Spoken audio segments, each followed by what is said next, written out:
આજે આપણે શીખીશું અપૂર્ણાંકના ભાગાકાર।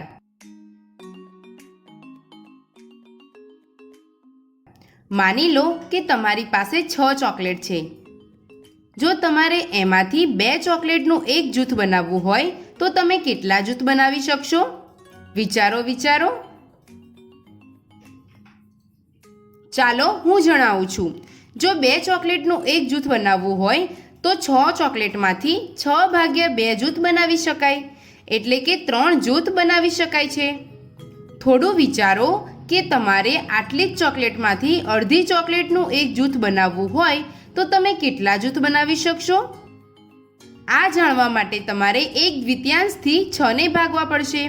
અહીંયા આપણે પૂર્ણ સંખ્યાને અપૂર્ણાંક વડે ભાગવાની છે। જેવી રીતે કે તમે જોઈ શકો છો, 1/2 ચોકલેટનું જૂથ બનાવવા માટે આપણે પ્રત્યેક ચોકલેટના 2 સરખા ભાગ કરવા પડશે, એટલે 6 ચોકલેટના 2 સરખા ભાગ કરવાથી આપણને 6 × 2 એટલે કે 12 ભાગ મળશે। આપણે કહી શકીએ છીએ કે 6/1/2 બરાબર 6 × 2 બરાબર 12।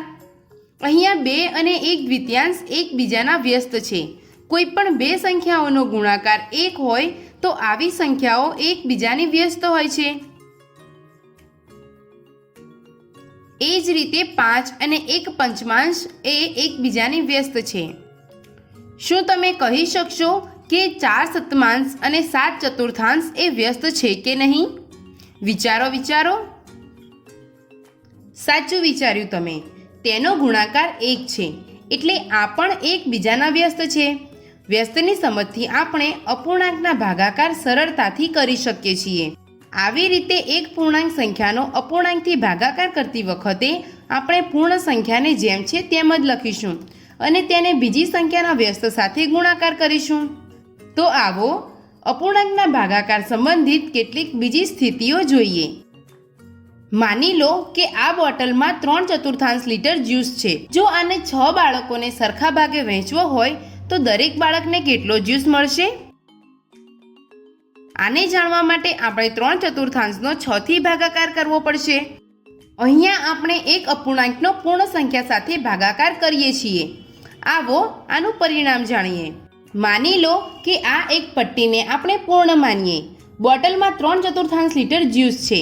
આને દર્શાવવા માટે આપણે પટ્ટીના 4 સરખા ભાગ કરીશું। સંખ્યા રેખા પર પહેલો ભાગ 1/4 થી દર્શાવવામાં આવશે, બીજો ભાગ 2/4 થી દર્શાવવામાં આવશે, ત્રીજો ભાગ 3/4 થી દર્શાવવામાં આવશે, ચોથો ભાગ 4/4 એટલે કે 1 થી દર્શાવવામાં આવશે।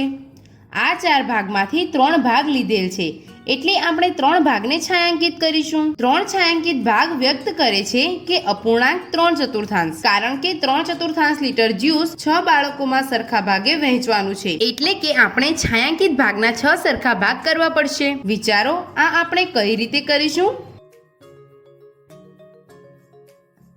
એના માટે આપણે દરેક ભાગને 2 સરખા ભાગમાં વિભાજિત કરીશું।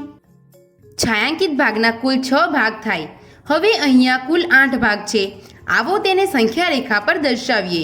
જેમ કે તમે જોઈ શકો છો, છાંયાંકિત ભાગોને 6 સરખા ભાગમાં વહેંચતા દરેક ભાગ 1/8 છે, એટલે દરેક બાળકને 1/8 લીટર જ્યુસ મળશે।